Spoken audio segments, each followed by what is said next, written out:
It's Rice. What a goal! Declan Rice with an absolute rocket with a free kick. Arsenal lead 1-0. Champions Leaguein Awurooppaa caasaa haaraan kilaboota 36 waliin morkachiisuun eegalee kilaboota lamaan caamsaa 31 Muunikitti waliin morkatan adda baasuuf kilaboota 8 qofa walitti hambise. Nuusa xumuraa kanaan kilaboota 4 tapha deebiin qabxii isaanii jijjiiruuf ijibbaata morkatan keessaa Real Madrid Santiago Bernabeuutti Arsenal, Bayern Munich ammoo San Sirotti Inter Milan waliin kan taphatan xiyyeeffannoo argateera. Dirree isaanii irratti goolii hedduu galchanii tapha deebii kan taphatan Arsenal, PSG fi Barcelona ammoo qabxii isaanii eegsifachuu fi Yuri Tielemans, can he pull it back at the far side? Morgan Rogers, 1-0 to Aston Villa.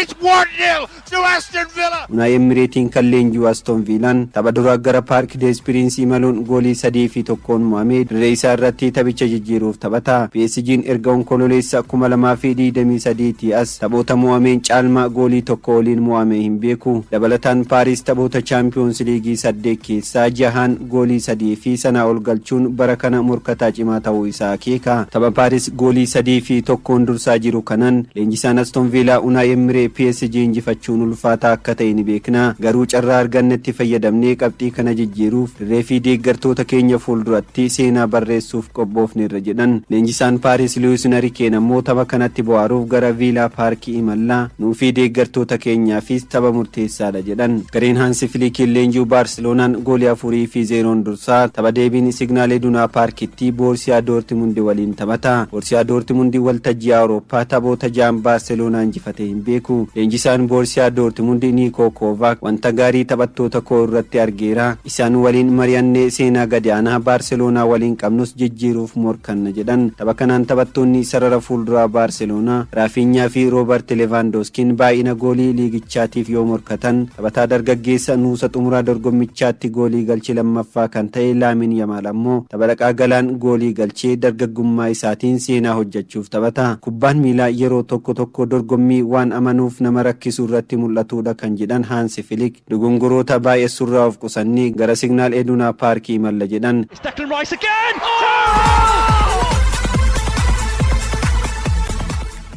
Champions Leaguein Awurooppaa kun boriitu morkii Santiago Bernabeuutti Real Madrid fi Arsenal walitti fidu hawwiidhaan kan eegamu. Taphattoonni Real Madrid daqiiqaa 15 jalqabaa keessatti qabxii taphichaa jijjiiruudhaaf taphachuu qabna yaada jedhu kennaat kan jiran. Thomas Partey ammoo wajni Bernabeu kan England keessatti hin beeknuun adda miti jechuudhaan dhaadataat kan inni jiru.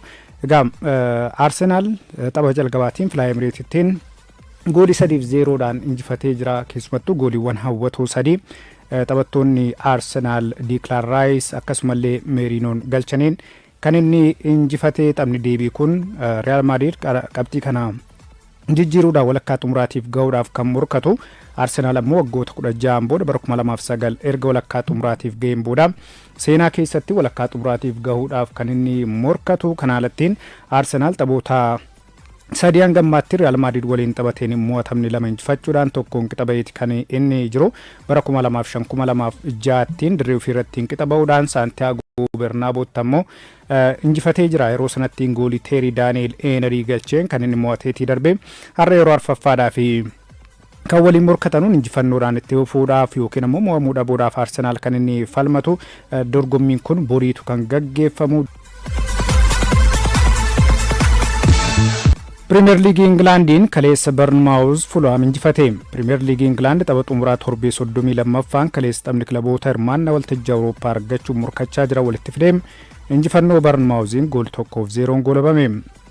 Tapha kanaan lammiin Gaanaa Antooni Semenyoon taphni eegalee sekendii 53ffaa irratti goolii galcheen Bournemouth injifate. Qabxii 45 sadarkaa 10ffaa kan ture Bournemouth tapha kana injifachuusaan Fulham waliin qabxii 48 qixa qabaachuun sadarkaa 8ffaatti ol siqe. Fulham ammoo sadarkaa 8ffaarraa gara 9ffaattiin gadi bu'ee jira. La Liga Spainin Atletico Madrid Real Valladolid injifachuun sadarkaa 3ffaa cimsate. La Liga Spain torbee 31ffaan eenya morkii waancaa kan fagaate Atletico Madrid Wanda Metropolitanottiin duubaa ka'uudhaan Real Valladolid goolii 4-2 mo'e. Julian Alvarez goolii 2 peenaalitiin Atletico Madridiif yoo galchuun Giuliano Simone fi Alexander Sorlo goolii 1-1 taphaan galchanii jiru.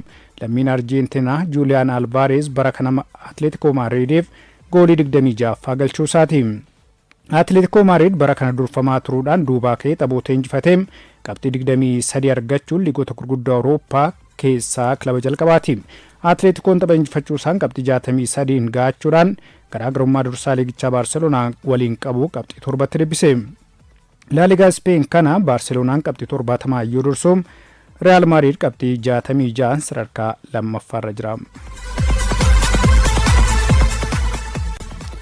Serie Italiitiin Naapooliin Impoolii injifachuun garaagarummaa qabxii dursaa liigichaa Inter Miilaan waliin qabu dhiphise. Serie Italii torbee 32ffaan gareen Antonio Conte leenjuu Naapooliin Stadio Diego Maradoonaattiin Impoolii simachuun goolii 3-0 mo'e. Scott McTominay goolii 2 yoo galchuu Romelu Lukakuun goolii 1 Naapooliif galchee jira. Lammiin Scotland umrii 28 Scott McTominay Serie Italiitiin goolii 8ffaa Naapooliif yoo galchuu Romelu Lukakuun ammoo goolii 12 galchuudhaan Naapooliin morkataa waancaa godhanii jiru. Naapooliin tapha kana injifachuu isaan garaagarummaa qabxii dursaa liigichaa Inter Miilaan waliin qabu gara qabxii 8tti dhiphiseera. Serie Italii kana Inter Miilaan qabxii 61 yoo dursu Naapooliin 68 itti aana.